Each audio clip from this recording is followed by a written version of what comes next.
स्वागत है आपका मेरे अभियान awareness about thalassaemia and aplastic anaemia. दोस्तों, आज हम बात करेंगे कि थैलेसीमिया होता क्या है और यह मुख्य रूप से किन किन अंगों को प्रभावित करता है। पिछली वीडियो में हमने जाना कि थैलेसीमिया की अवेयरनेस क्यों आवश्यक है, तो इस वीडियो में जानते हैं कि थैलेसीमिया होता क्या है। दोस्तों, थैलेसीमिया एक रक्त संबंधित आनुवंशिक बीमारी है। यह मुख्य रूप से हमारे रक्त को प्रभावित करती है, इसलिए सबसे पहले हमें जानना आवश्यक है अपने रक्त के बारे में। मानव रक्त मुख्य रूप से दो घटकों में बटा होता है, जिसमें नंबर 1 55% हिस्सा जो कि प्लाज्मा होता है तथा 45% हिस्से में अन्य कोशिकाएं होती हैं। इन अन्य कोशिकाओं में आरबीसी, डब्ल्यूबीसी तथा प्लेटलेट्स होती हैं। डब्ल्यूबीसी जिन्हें हम श्वेत रक्त कोशिकाएं भी कहते हैं, जबकि आरबीसी को हम लाल रक्त कोशिकाएं कहते हैं। इन तीनों कोशिकाओं का ही काम शरीर को स्वस्थ रखना होता है। डब्ल्यूबीसी हमें इन्फेक्शन से बचाने में मुख्य भूमिका निभाती हैं, जबकि प्लेटलेट्स का कार्य रक्त नलिका के कट जाने पर या क्षतिग्रस्त होने पर रक्त के बहाव को रोकना होता है।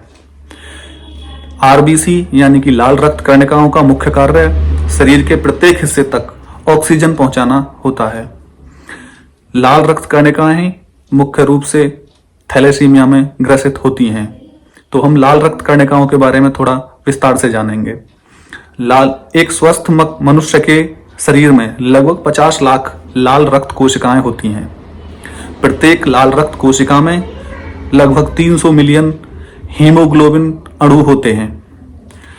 हीमोग्लोबिन अणु मुख्य रूप से दो भागों में बटे होते हैं, जिसमें हीमो नंबर 2 ग्लोबिन।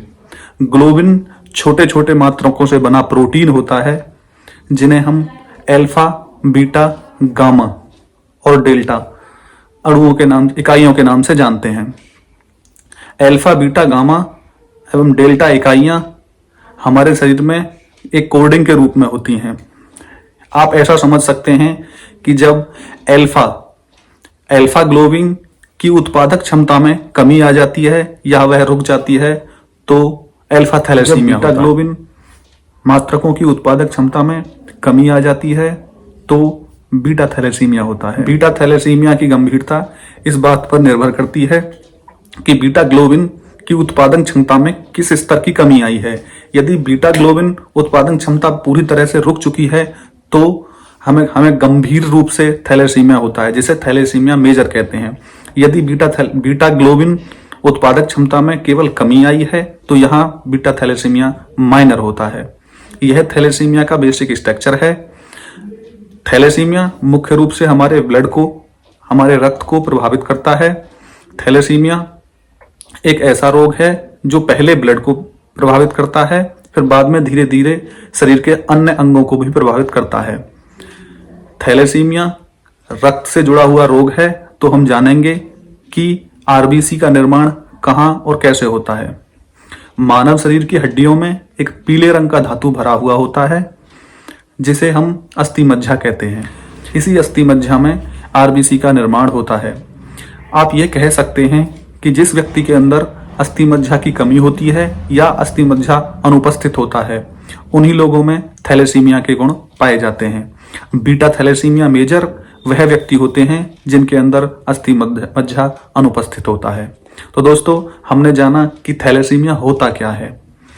अगली वीडियो में हम बात करेंगे कि थैलेसीमिया माँ बाप से कैसे अपने बच्चों तक पहुंचता है, तथा बात करेंगे कि थैलेसीमिया को अपने माँ बाप से बच्चों तक पहुंचने से कैसे रोका जा सकता है।